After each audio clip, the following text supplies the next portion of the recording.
welcome back to This Week on the Gridiron, episode 7 already. My name is Brooke Manahan, your host. Alongside me, Judah Loom and Matt St. Jean, and special guest for the week, Max Cohen. He's a senior here at Syracuse University, so he's going to talk a little bit about the NFL as well as Syracuse and what's it like being a fan and a student with the football team and last week's pretty big win. So Slightly big win. So let's just get started into it, guys. Let's talk week 6, our special segment, my favorite segment just because of the music. Hold up, wait a minute. Hold up, wait a minute, hold up, wait a minute, hold up, wait a minute, hold up, wait a minute. Guys, so Hold Up, Wait a Minute is a segment where we basically go through week 6 and try and say what made us say hold up, wait a minute when watching games or certain players. So, Matt, you want to get started? What made you say hold up, wait a minute this week? Yeah, I will, and it happened a little bit before week 6. It was Navarro Bowman getting released by the 49ers. He is one of the top linebackers in the NFL, playing for a team that isn't very good, and you release one of your best leaders, and then on top of that, he just signed with the Oakland Raiders. So he's going across the bay to play with Oakland. I feel like Oakland's just like taking all the good players that like the Pacific Northwest is getting rid of. They have Marshawn and now Navarro Bowman. That's a big boost to that defense that is having their struggles this year. So that I was just like, whoa, what are you doing, San Francisco? I was thinking of the Anchorman thing. It's like What? You said San Francisco, but it's never mind. I was It's San thinking Diego. but that was like replacing San Francisco. Okay, anyways, hold up, wait a minute, Jude. I'm going with the Ezekiel Elliott situation. I mean, what's happening? Is he gone? Is he suspended? Is he coming back? It just seems like they find a loophole each week for him to be able to play one more week. But you're just kind of delaying the inevitable. So it's like, are they right? Are they justified in doing this? Or is it kind of something where they should just eat the punishment just to get it over with? I think they just keep making excuses week in and week out, and Get it's him on the so field. obnoxious. Just make up your decision. You think Jerry already. Jones is just in there pulling Roger Goodell's strings behind the scenes? How many appeals? Absolutely. How many appeals can one man file? I mean, jeez. Yeah. Enough's enough. So my hold up, wait a minute was Aaron Rodgers suffering a broken clavicle. Dude was killing it this season. And now he's out for basically the whole season. So that's just... There's a chance he comes back. Oh, well, he'll probably won't be back until like week 16, like 15, I mean. You still want to hope he comes back. I know, but let's get serious. What are the chances? Sucks to end the season on that. He's one of the best quarterbacks in the league, and it's just tough to see that, you know? Was it a dirty play? I thought it was a dirty play. Oh, no. He took him. He finished the hit. It was kind of a late hit is what I'm saying. Such a late hit. You need to watch the replay. Was the flag thrown? The flag wasn't thrown, but the ball was clearly out of his hand. He was like finished with his motion, coming down, and then he made contact with him. I watched it before. By literally every other late hit call I've seen on a quarterback, that was definitely it was the way he fell. It wasn't necessarily a tackle. I mean, the tackle was a little bit late. late. Yeah, it was a big. He kind of drove him in there too. But it was also the way Rodgers tried to avoid having that happen. The way he stuck his arm out kind of made it possible. Turned into it. So I mean, you don't want to blame the injured party. I know we didn't want to bring him up, but like if Julian was here, he'd be losing his mind. I'm not allowed to bring Julian up, but Matt tells me no, and who's the first one to talk about it? It's a one-way street. All right, my way. All right, go ahead. No, if Julian was here, he would be losing his mind. I think as a defender, you are taught to finish the play. I mean, that was. And if you we got a talked hold about of this him, in preseason you bring with the him Browns. down. Yeah. And who got hurt? Browns player tackled. Odell Beckham. Yeah. Okay. So that we talked about that. Yeah. Julian I think you have to you finish the play. You bring him to the turf. Yes, it was a little bit hard, but it's a hard game. And the collarbone is a weak bone, so it's just the way that he fell, like Max said. I don't think there's any dirty. I hate when there's a big play like that, and it's just because it's a big name, everyone's like, "Oh, we should reevaluate the QB hit situation." It's like, give me a break. I'm totally with you because I hate like anytime you hit a QB, it's a flag or something like that.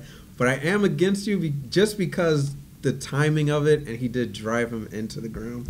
I feel like that's what made a dirty play. If he had just gotten rid of the ball and that happened, then I'm saying, yeah, that's football. But the timing of it and him driving it into the ground, knowing that the ball was already out of his hand, that's what I feel. Yeah, but there's no like rule that you could make to like adjust that. Like if There's no rule, you're just throw putting the flag. another piece of like subjectivity into the hands of the referees, like did he drive him into the ground? It's just another thing that defenses have to worry about being flagged on for no reason. That shouldn't be a rule, but I'm thinking, he doesn't have the ball in his hand. Like, you're just trying to put a little extra damage on someone. The other thing you got to consider here is that this is his throwing arm too. Right. So he might come back and be a completely different quarterback. Exactly, yeah. You really don't know it with an injury like this. I agree. True. What was your hold up? Wait a minute. My hold up, wait a minute, was the Jets. So I'm a Jets fan, and going into this season, everybody's saying one of the worst teams ever put together. Wouldn't doubt an 0-16 season. So naturally I'm thinking, okay, this will be a season I don't care about. I'll just let it slide. I'll watch other games on Sunday. Guess what? The Jets caught my attention again, and they stole my heart back. And guess what? On Sunday, against the Patriots, off to a hot start. 14-0. They're up. Of course, Tom Brady wakes up because he's Tom Brady like he always does. Yeah. Eventually, the Jets are in a position to tie the game. It's the fourth quarter. There's a pass to Austin Seferian-Jenkins. He goes in, and in my opinion, it's a touchdown. Now, the league didn't think so. The call on the field was a touchdown, and I can't believe that they overturned that call. Now, if you watch it, you'll see, yes, I know, the ball came loose. Not Obviously, even overturned it, but gave the ball to the Patriots because of the at the touchdown 20s, rule. that Here's the thing that really bothers me is, okay, if you want to say that he fumbled the ball and then he went in the end zone, but it wasn't a touchdown, fine. At least the Jets should have the ball. But because the way they argued it was that you couldn't tell whether or not he had possession before he went out of bounds. Right. Arguing that it went out of bounds and then became a turnover, giving the Patriots the ball back, which made no sense to me at all. And the fact that there wasn't enough evidence. How can they overturn it? That's what I'm saying. There's not enough to overturn. Yeah, Because I don't know. it wasn't that he didn't get possession back. It's just that they couldn't determine when he got possession back. And it's kind of like they just assumed he didn't get it back until he was out of bounds. Right, and here's the other thing. I was under the impression that the pylons had cameras on them.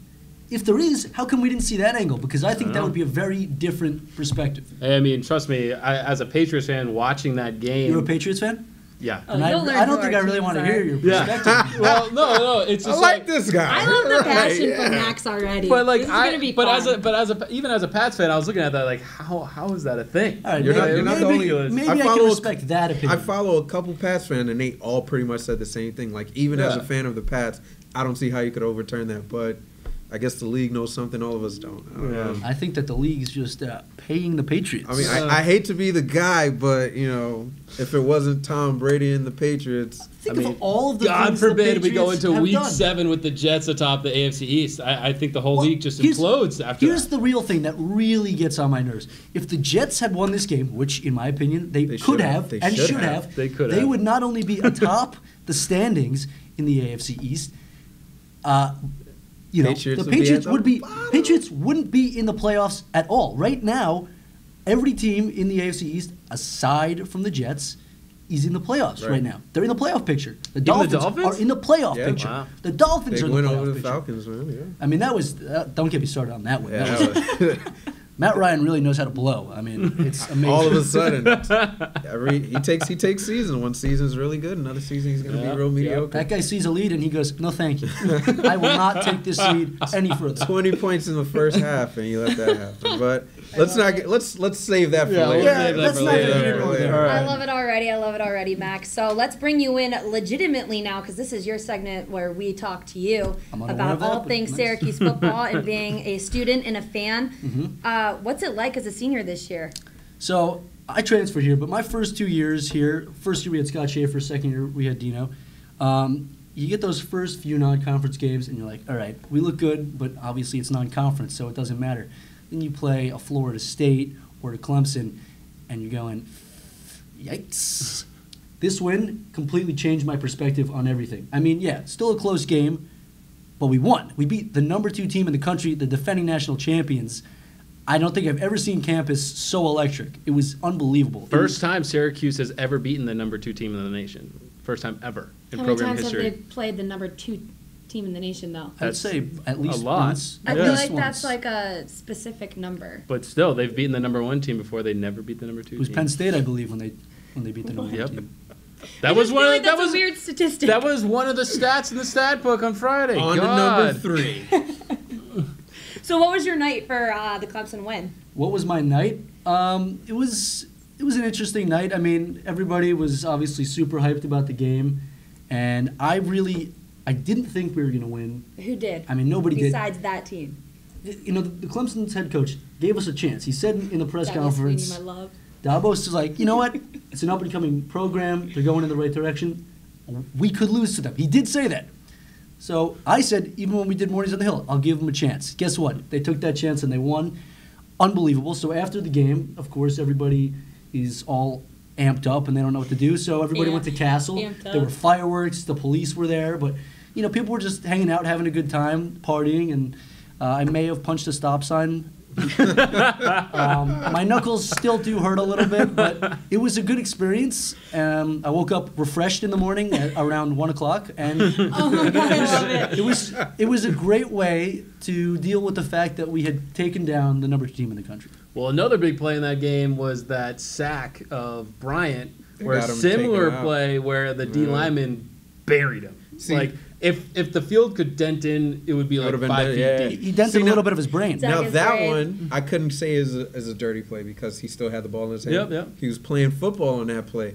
It just so happened he hit him with so much force. Like And he's I was 300 there, pounds. and like you just saw his helmet bounce off of the floor, and you Yeah. just immediately knew he's not coming He back. ragdolled Yeah. after that one. Yeah. It was ugly. Yeah. So what does this mean as a fan moving forward? Big win over Clemson. Now they're going to play Miami, who's undefeated on the season. Do you have confidence in this team now? Look, I really do. I mean, there's momentum on our side. We really need to be consistent. Our defense is okay. Our offense, when it's really working, is awesome. I mean, when Dungy's running the ball, when he's throwing the ball, it's working. And we have 2 of the best wide receivers in the country right now. Right. They've been playing well. So if we can... Make a third for the case for the third. I wide was receiver, just about to say Riley that. as well. Yeah. Riley's good, but then Yeah. what about Pierce? Pierce is Yeah. coming into his own Pierce right is now, coming into his too. own. So here's the thing. From my understanding, 2 of Miami's safeties are injured. So if that's something we can exploit this weekend, we might have the first time ever in Syracuse history defeating 2 top 10 programs on back-to-back weeks. Yeah, and then What would we all Ishmael. do to be in Miami this They weekend? Ishmael. love running Ishmael down the sideline. Ishmael's a dog, and he's man. a beast. He's He quick. is a He's real quick. dog. Oh, yeah. Beast. He'll go I up and love get it, watching him man. play. Yeah, I think we talked about at the beginning of the year, like, oh, a couple guys might be in the running for like being an NFL prospect. Yeah. You know, Ishmael, we were like, Oh, yeah, he's- you may get a look, dude. He's like looking like a Catapulted himself top to the 3 round top, talent right now. Yeah. I agree.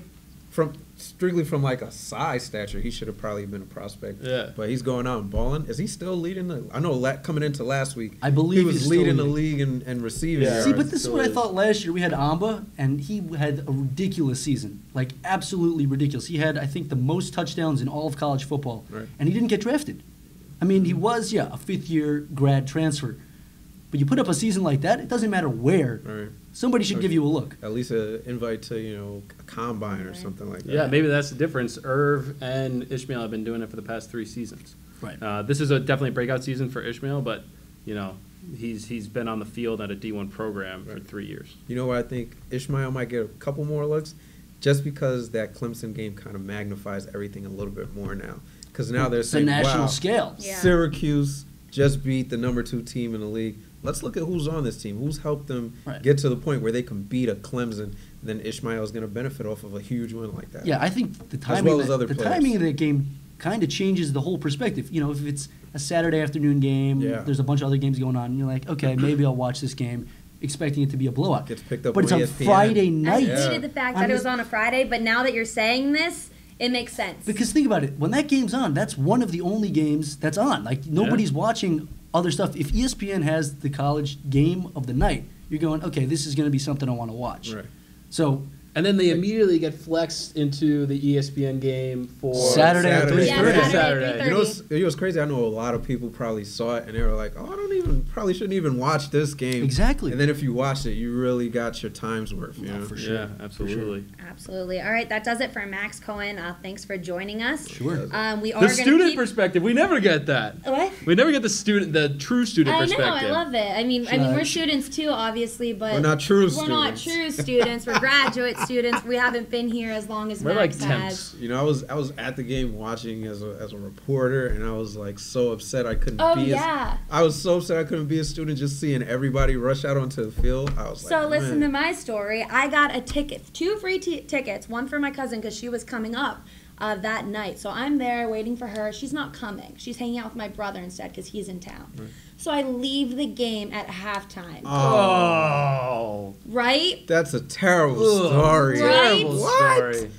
Right? What? Can we just mention Ugh. this as well? Our other friend, there's a picture on Daily Orange that got retweeted by Oh, John's ESPN, picture. Barstool Sports. It's our friend John that Matt, you're going to throw this picture in here. You have to. Yeah, I will. Into the video. So that's our friend John Singh next to Coach Babers And after the he win. claims that he's the only person that witnessed and filmed Babers the talking to, Babers and Dabo, the post game. Because if Really? you watch the video of the cameraman going into that, John's there before the cameraman gets Right. there. That's Yeah. awesome. And by the time the Yeah. cameraman gets there, they're It's separated. too late. Yeah.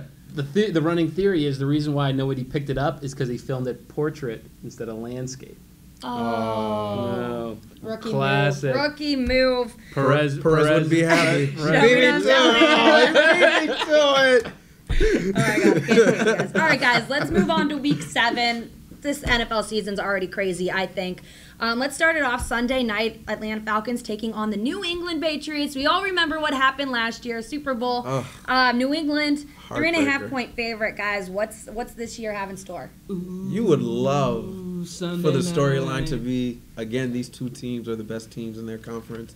And, you know, it's like a Super Bowl rematch. But honestly, both of these teams are completely different than what they were last year. The Patriots aren't as dominant as everybody expected them to be coming into the season. The Falcons, they just gave up a 20-point lead, like we mentioned earlier, to the Miami Dolphins. I mean, 17 17 points. Julian's favorite team. I'd One of them. I'd love for the storyline to be like, you know, this is going to be a rematch. They've been looking forward to it. And, you know, they probably are looking forward to it, but it's just not there for me because I don't really see these teams as the dominant forces they were last year. But I still think it'll be a good game, but I can't see the Falcons beating the Patriots just because the Patriots are a little bit more put together at this point than the Falcons are. Well, I was looking this up. Patriots at home this year in 3 games have given up 108 points. That defense is something. 108 points. Horrible. Their defense, horrible. And what do you have coming in is Matt Ryan, Julio Jones, Mohamed Sanu, Devonta Freeman, Tevin Coleman. You know, a ton of weapons on that team. I still think the Patriots are gonna pull it out, Right. obviously, but they've beaten the Falcons the last 3 times out. I think Matt Ryan, like we've talked about, is having a little bit of a down year. He's only thrown for 300 yards one time. New coordinator. And new coordinator Kyle Shanahan was made a big deal last Definitely year helped apparently. his game, And Julio Jones is a little gimpy, yeah.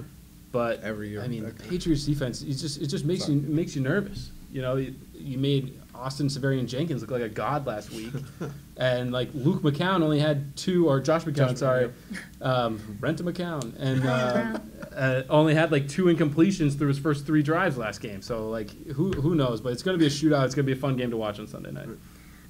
So wait, who did you take? The Patriots? Patriots. Okay, that's Gotta right. bury the I lead on disagree. that Well, one. actually, I don't disagree with you. I know the line's only 3.5, but I know the Patriots, their offense, they're a juggernaut. But I don't know. Prime time against another high-powered offense. I think the Patriots get it, but I think the Falcons cover. So Oh, it's so going to it's be gonna like be like a one-point game? Yeah, I think it's going to be close. Come down to the wire, maybe. What a game about winning you? field I think it's going to be a shootout. I think it's going to be a real shootout. I mean, Brady at home is unbelievable. Brady anywhere really is unbelievable, except against the Giants in the Super Bowl. But Love this. He's a Giants fan. He's a Patriots fan. I'm a Browns fan. I like so the there Jets we too. go. All the New all York right, teams. I respect you it. I know you're kind of getting on my side because, also you don't like the Patriots. But here's what I think. I mean, Anti-Patriots these are 3 guys who I have on my fantasy teams, and I need some big wins this week because I've had some slow starts. I'm in 5 leagues. Okay, I'm in first place in Oh my God, you one and of Jude them. should be best friends. He's in like 87. No, just 9. Just 9. Just 9.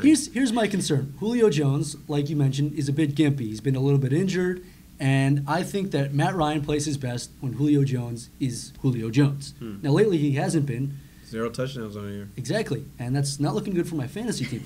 So I might have to send him, like a text message or just call him out on Twitter. Be like, look, Julio. I don't know what's going on here, Get it but together, Julio. just throw up a few points maybe like 3 touchdowns, 4 touchdowns, just with each other. It's 3 or 4 touchdowns. Yeah, No problem. Freeman, he could sit out. Coleman, he could sit out. We don't even put a running back in this game. And Brady can do the same. Just I got Chris Hogan too, so just throw it his way. I'll be okay. All with eyes it. are going to be on this game. For Five receiver sets all game. Yeah, I mean, here's what I'm hoping. I'm hoping for maybe 90 point total. Let's go around that. That's I mean, a- that's a lot of points. No. 40 to 50. Yeah, it could be. It could happen. Look, 40 to could 50. I mean, those are a little bit unorthodox football numbers, but it could happen. Could I'm happen. hoping What it happened in the happens. first half in the Super Bowl is that the Falcons got to Brady They got scared early is what they and got. often. So they have a better pass rush this year, but They got at the scared. same last time, they know what to do to beat them. week. Right. So You got to maintain pressure the whole Dan, game. it's going to really be up to Dan Quinn to change up his tactics and try to surprise Belichick and Brady, and that's a pretty tall task. Yeah. All right, guys, moving over Thursday night tomorrow. Kansas City Chiefs taking on the Raiders in Oakland. Kansas City 3-point favorite. This is the start of the decline, the the Andy Chiefs? Reid Oh, jeez. decline. I got it too. I think the Raiders are going to win. Navarro Bowman's on that team. Alex Smith, he was over 70% completions the prior 4 games before the Steelers. Only 58% against the Steelers. I think that he's going to start to come back down to earth. Kareem Hunt, he's getting more and more carries. He's not going to get that amount. He's a rookie. When is that toll going to take on him? So I think the Raiders are winning this one at home. Yeah. Well, I'm going to disagree with you, of course. Always. Look at That's the what makes our show I so get, dynamic. I get what you're saying. There's some validity to it, but look at the Raiders. They're a broken team. No offense to Navarro Bowman, completely respect him what he's done for San Francisco Jude's not wanna over the talk last about couple of broken years. teams. We're not going there, okay? But anyways, love what he's done for San Francisco over the last couple of years, but I mean, he's not going to turn their whole situation around. Derek Carr is not the Derek Carr who was the MVP candidate from last season. Amari Cooper, has anybody seen this man? Like you could You could put his face on a milk carton right now because he is missing. Last week, 3 catches for 23 yards? Are you kidding me? This was your number 1 pick doing nothing for you, okay? And Marshawn Lynch, loved the feel-good storyline coming into the season, coming back, playing for the Heart, playing for the Bay. He loves the Oakland area, loved it. The results aren't there, though, He's not the beast mode we know. So, granted, I hear what you're saying, but Oakland is just not a great team right now. Okay. And 1 game. Every team is entitled to 1 game. I mean, let's look at the Patriots. They've lost a couple games. Should have lost 3. So why is 1 game going to be just the turnaround? All right, Why let's is not it- bring why the is it always Patriots come back into to this. me? I'm just saying, like, We're not bringing the great Patriots teams. into this. I'm just saying that great teams are able to lose games as well, And granted, they're going to bounce back from this game, and they're going to beat the Oakland Raiders. I have Okay. Oakland, Max. Who do you have? I'm going to say Kansas City as well. I mean, first of all, starting out, they looked amazing. They really did. Alex Right. Smith, unbelievable. Kareem Hunt, never fumbled in college. Fumbles on his first professional carry. I don't think he's fumbled since. Nope. Top rusher in all of football. Right. Yep. I mean, the guy's got lightning speed. I mean, him and Leonard Fournette are 2 rookies. They're in the top 3 in rushing this season. Top 2. Are you sure? I thought Yeah, Bell yeah. was second. All right, so top 2. Okay. All 3 of those guys are in the top 3, obviously. there we go. But him and Smith both had down games last week. Yeah. I mean, it was unbelievable to watch the way Pittsburgh handled them. It made no sense to me. It's not like they were playing bums. They were playing Pittsburgh, Yeah. which is a pretty good team. It's a of pretty its good own, team, but I mean, they were really getting held down. What I think, bad week. They're coming back. They're coming back strong. I wouldn't be surprised if Kareem Hunt rushes for 150 yards, 2 touchdowns. Wow. Dang. Wouldn't be All right. surprised. It's good numbers. All right, guys. Don't quote me. Moving on, Sunday, Seattle Seahawks at the Giants. Seattle, a 5.5-point favorite. I don't know what happened to the Giants against the Broncos this weekend. Or what was it? Yeah, Sunday. Sunday. I'm thinking it Sunday was, night. I don't know what happened. They got lucky. I'm not seeing it again. You're going back to where you were. Wow. You're going back to where you were, Wow. Jude, go ahead. Since they're your team, what are your thoughts? You're kind of harsh there, buddy, but I'm I not agree harsh. with I'm you. saying it how it is. I see? agree with you. I mean, listen, they beat the Broncos. Honestly, the Broncos still a top 5 defense right now. I couldn't tell you how they won. That was a lot of heart. their running game that's been anemic all season all of a sudden just puts up numbers on the best run defense in the league, and they find a way to win this game. Eli didn't even throw the ball. Not that he had many people to throw the ball to. I mean, this was unbelievable. I didn't expect it was going to happen. I sat there gleefully watching, but it's a different opponent this week. Granted, I don't even think the Seahawks defense is as good as the Broncos defense, but I just think that they can't pull off the impossible 2 weeks in a row, and I just can't see them winning against the Seahawks this week. I wanted to say something about you watching the game. So I watched the game with Jude and a bunch of our friends down at Saltines. I kept looking over at Jude, and I could see it in his face that he's just in disbelief. He's like, this is actually happening. How is this happening? All of our players are hurt, yet we're beating the Broncos, who have one of the best defenses in the league. Your top 4 wide receivers. And I'm literally staring at you like... Best DN, one of your best linebackers, DRC in your secondary. How? I don't That's literally your face on Sunday. It was hilarious. Paul Perkins is out. I mean, I listen, if they can find a way to do this again, all right, but I don't know. All right, Matt, what do you think? What did we talk about? Giants, the last time they started 0-5. Oh, wow. They ran to the Super Bowl. You're going to use my words against me. I'm using your words against you. So I think that some of the distractions have been eliminated for the Giants. You know, I'm not going to say anything about ODB being a distraction, but Brandon Marshall is certainly a polarizing player. DRC is certainly a polarizing player. I think they got a lot of those kind of negative distractions out of the way. And I think they're going to take Seattle again because Seattle has not impressed me. Russell Wilson, not impressive. And that Giants defense, they've been underachieving this year. So I think maybe they turned the corner last week against the Broncos and they pull out a win at home. Max, want to weigh in? This one's a toss-up for me. Coming into the season, I thought that Eli Manning, with that offense, had the potential to throw for 40-plus touchdowns. I mean, if you think about it, how are you going to guard all 3 of those guys? You got Shepard, you got OBJ, and you got Marshall. I mean, Marshall had a pretty down year last year with the Jets. I mean, everybody on the Jets did. Yeah. But the year before, him and Decker each had 10-plus touchdowns. Yeah. They each had, I think, over 1,000 receiving yards. So you have him to pair with Shepard and OBJ. I was thinking there's no way all 3 of these guys are covered on every play. I mean, it was unbelievable. And then to see them start the way they did, it made no sense to me. But they really turned it around, I think, against the Broncos. Yeah. I mean, I don't think the Broncos' offense is as strong as it could be. No. I'm really not so high on Trevor Siemian. I don't really get it. He came out very strong. First 3 games of the season. I just don't get it. Like, right. I get that he'll have a great game here and there, but I don't really see him lasting. Right. Yeah, I always thought that Denver was going to rely on C.J. Anderson controlling the ground game. And didn't even do that. And they haven't been doing that. But I think there are a couple rookie revelations in the Giants team this year. Ingram and Gallman, they are doing really Ingram's well. Ingram's been nuts. So I'd say toss-up with the Seahawks. I really can't make a call on this one based off last week. I mean, it's one game. Like you were saying, you know, any one team can have a bad game, any one team can have a good game. So I think it could go either way. All right, Pittsburgh, a 6-point favorite against Cincinnati. Ooh, I think this is a tough one, too. The Steelers have been up and down this year. The Bengals. But the Bengals have a really good pass defense. Wait.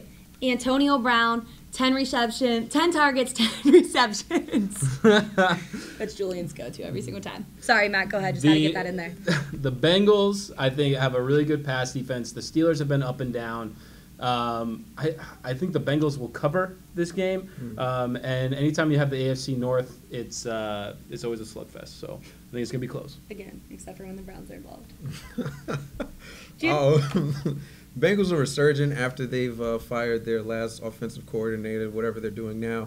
Obviously, Andy Dalton is liking it a lot more. They're putting a lot more points on the board, and they're finally winning games. But Pittsburgh, you know, they just beat a really good Kansas City team. They're kind of hot right now. Antonio Brown, he's going to be Antonio Brown, but they finally got Le'Veon Bell rolling, and he's starting to do the things that we're accustomed to seeing him doing. So I think they kind of keep that trend going, and they're going to beat the Bengals in this one at home. I think Steelers. I'm not even going to weigh in on it because you guys said your points. Go ahead. I'll take the Steelers too, but I also think this one could be a shootout. I mean, Dalton's really iffy. Some games he'll throw 4 picks. Yeah. Some games he'll throw 4 touchdowns. He's right there in that Trevor Siemian category. He's another guy. I never could understand why they stick with him. I guess they're a team that goes with occasionally great instead of consistently good. He won't cost you games, you know. So. He does a lot of picks. He does a lot of picks. When he's without his weapons, he does like to force He the ball needs in there. Yeah. AJ Green. When AJ Green is not on the field, I really don't know. Then he sucks. Yeah. I mean, you really need AJ Green out there, and because AJ Green's healthy and he's been having a pretty good season, that's why I'm thinking they could put up a pretty big score. I still take Pittsburgh in this one. All right, I feel like we always just talk so much about week 7, so we need to pick things up if we're gonna get out on time, guys. All right, let's go. Let's do it. That's the All warning. right. Where are we at? The Jags taking on the Colts in Indianapolis. Jacksonville 3-point favorite. Listen, man, Colts, they're without Andrew Luck. Your best player is T.Y. Hilton. You only targeted him 4 times a week. You can't do that again. Even if you try to increase that, you're not going to win this week. Jacksonville. What's your beef with Jacoby? No beef with Jacoby. I'm just saying you can't target. pretty well. You can't give your best you can't give your best player on offense only 4 targets. But again, like Jacksonville, I said, 1 week they're good, 1 week they're bad. Okay. Last week was bad. That's Last week was bad. That's fantasy beef. That's not with fancy. you. Oh, That's so I gotta fantasy stay beef. out of this conversation. That's not fancy beef. It's honest. We were sitting at the bar, he's like, throw it to T.Y. What am I going to throw it to T.Y.? Who's the better offensive player for them? Jack Doyle. I don't think he's done.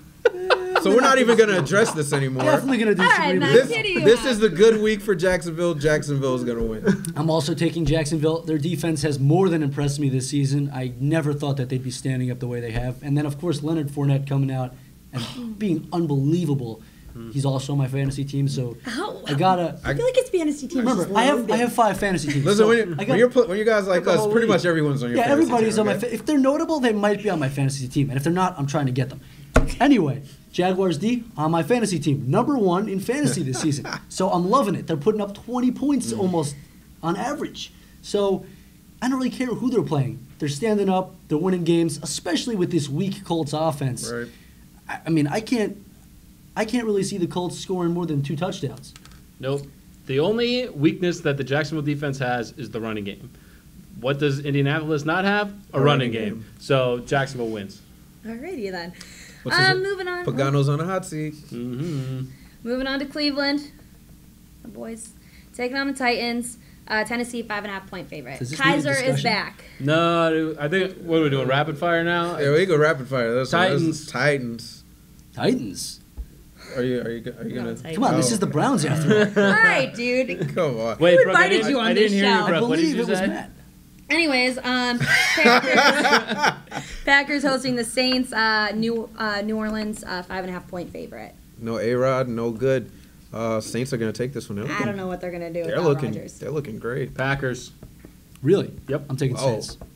All right, Rams. Cardinals 3.5-point favorite for LA.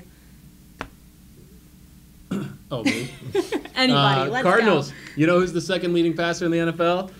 Carson Palmer. Cardinals. And now he's got AP. Rams are balling right now. Rams. I'm also going to take the Cardinals after a huge week from AP and Larry Fitzgerald. I literally wrote Cardinals and then put I don't know why. I just felt like picking the Cardinals. Things we shouldn't admit to. Yeah. All right, the Broncos coming off a strange loss to the Giants. They are in Los Angeles taking on the Chargers. Chargers 1.5-point favorite in that game. Bounce back against a suspect team, suspect offense, suspect defense. Let's go Broncos.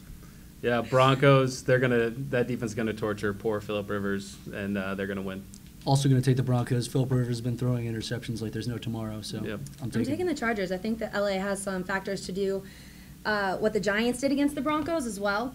I don't know. I don't think that they've had too great of a start offensively their last 3 games. So Broncos. Yeah. yeah, I think they're just going downhill. So I'm taking the Chargers in that one. Ravens, Vikings in Minnesota, 5-point favorite. The Vikings are. The Vikings. Love how I said that. It's like the Yoda version. Vikings are 3-point I've favorites. never they seen are. Star Wars. What?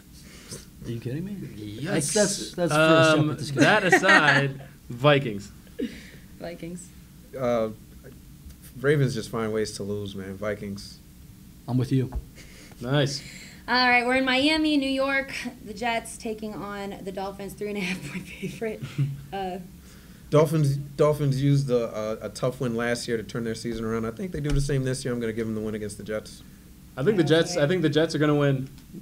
The Dolphins are not good. They're running. The Jets have a really good run defense. Ajayi's not going to be able to get going. Right. Cutler's not going to be able to carry the team. How's your team doing? I'd say aside from any, questionable calls, the Jets pulled this one. All right, in Buffalo, Tampa Bay, the Bills 3-point favorite. Bucks might be without Jameis, and I'm not a fan of Fitzpatrick. Fitzpatrick. I'm gonna Anything else? I could keep going, but I'm gonna keep it short. I'll just go with the Bills. Fitz 6. There we go. Yeah, Fitz 6. That's good. If Jameis plays, I'm gonna go with the Bucks. Again, both good run defenses, but I trust Jameis with the ball more than Tyrod. I'm going with the Bucks. The Bills being even semi-decent is just weird to me. It needs to be stopped. I can't stand it. So I'm going with the Bucks. I'm also taking the Bucks, but that's conditional if Jameis plays. Jameis is not playing, I'm going Bills. All right. Cowboys taking on the San Francisco 49ers. Dallas 4.5-point favorite in San Fran. 49ers are going to win a game eventually. They're playing good enough. I don't think it's going to be against Dallas. They're playing close with everybody. I don't think it's going to be this game, though. This game brings me back to my childhood when it was Aikman versus Young, like those big NFC games back in the 90s. And this is not it. Cowboys are going to smoke them. I'm picking the boys. Yeah, the Cowboys are going to shoot it out this one. All right, Monday night, the Redskins and the Eagles, 4.5-point favorite for Philadelphia. Man, Wentz is playing some lights out football right now. They previously met this year, too. Yep. They did. Yeah, they did earlier in the week. I mean, Redskins are playing okay ball, too, right now, but the Eagles, they're just, like, saying nobody was really expecting them to win the division. They're saying, we're contenders. I called it. I've got the Eagles taking this way. Roll the tape back. But I got the Eagles. Wentz, 7 TDs in his last 2 games. He's jingling. Wentz. So they're gonna win. I'm going Eagles too. Oh, all right. I'm gonna say quarterback showdown again. I feel like both of these guys are gonna pull out all the stops and just throw for everything they got. Kirk has that potential, and Wentz has definitely showed that this season too. But I'm gonna take the Eagles. All right, guys. Made it through week 7, and we made it to fantasy once again. The segment called The Scoop. The Scoop. Listen, you little wiseacre.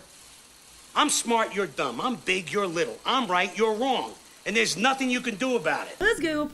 All right, guys. So studs and duds. Who do you guys have quarterback situation this week? The guy I just mentioned, Carson Wentz. He's been playing lights out football the last couple of weeks, and they're going up against the Redskins, who I can't even tell you who the 49ers backup quarterback is, but he was able to put 245 yards on him. Who's starting for the 49ers? Hoyer was starting, but he got hurt. And they put in. I'm sorry, I should know it, but I can't tell you. No, not Gabbert. It's some guy, Brad Hard, something like that. But point being, Wentz, a much better quarterback. He's going to be able to carve up that secondary. And again, they're without Josh Norman, so he's going to have a field day. Matt? I got Matt Ryan, and the Patriots giving up yards and points and bunches to quarterbacks. He's gonna tear him up. Dud, Russell Wilson. Again, I'm putting a little bit of faith in the New York Giants defense and the fact that Russell Wilson hasn't really played that well this year. Right. So I don't think you can count on him for a fantasy start.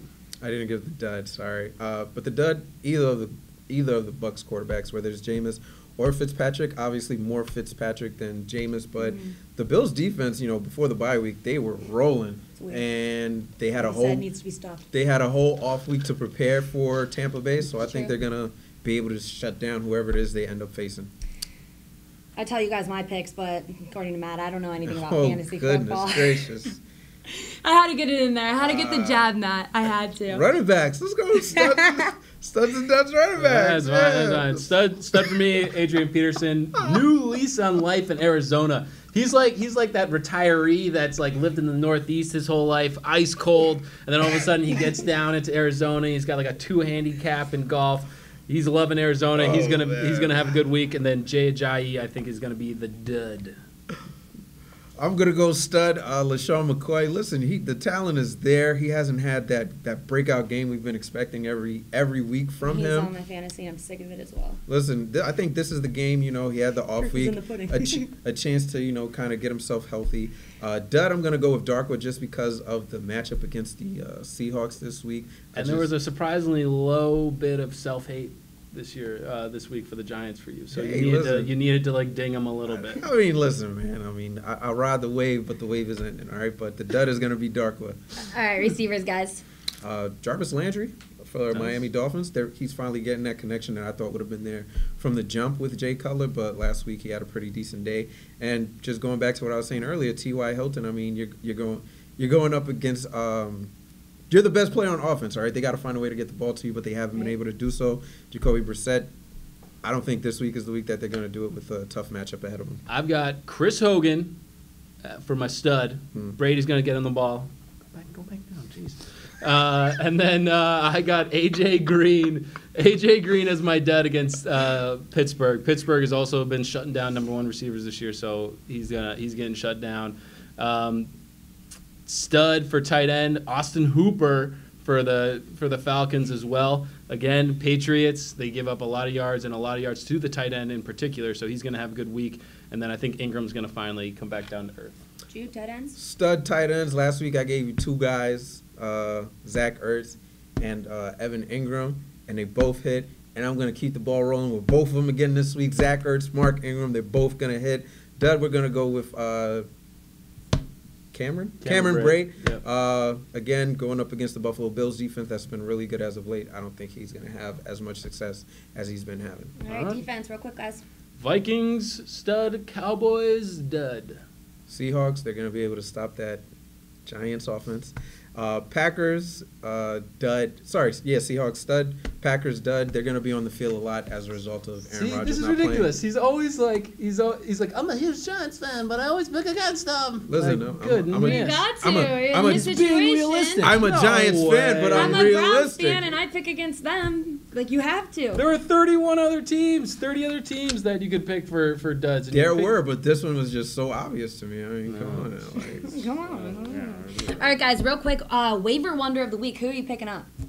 Orleans Darkwa. I mean, I know I just said bench him for this week, but we're thinking long term here, right? And he's earned the right to carry the ball. He's the 4.5 yards per carry on average for his career. Last week had a hell of a season. He's a guy to pick up. Not too many people have him on their teams. He's the mutual fund running back. You know, you're not gonna get like the big bump in the week, but you know, maybe down the road. I think you pick up Chris Ivory. Fournette has a history of injury issues, and that's starting to bubble up a little bit.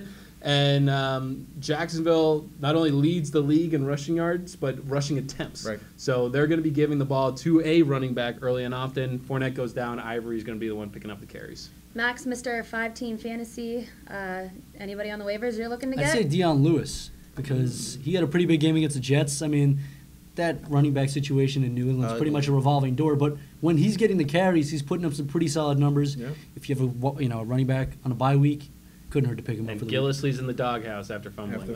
Yeah. Just a lack of opportunity, but one fumble is all it takes. Look at us, guys, getting through fantasy again.